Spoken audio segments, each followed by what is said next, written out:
It's not at all what I expected. In my mind's eye, I pictured a cramped, dark room with rock and roll posters plastered all over the walls, empty, crushed beer cans on the countertop, spilling to the floor, and plants that haven't been watered in who knows how long.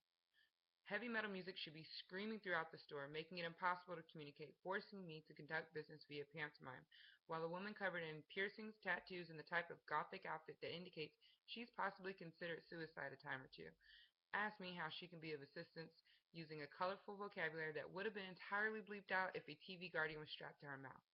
This place most certainly did not live down to any of my expectations. So much for stereotyping.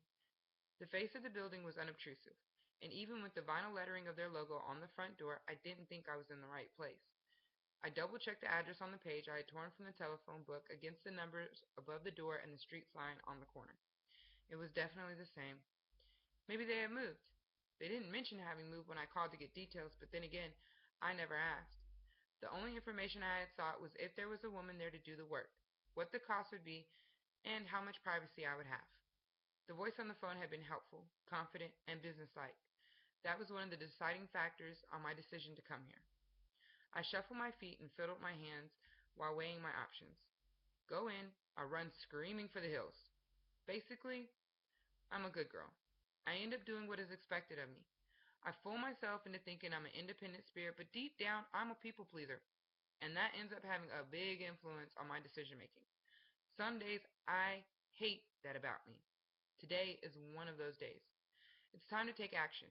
I am master of my own bad self. Maybe.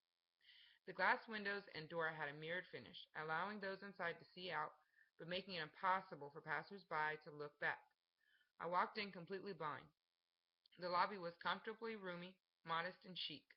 Plush white leather chairs sat against the windows. A low glass coffee table trimmed in fancy iron scrollwork held several thick binders of sample pictures. Fashion posters, much like the ones seen at hair salons, adorned the walls, only here they didn't feature hairstyles.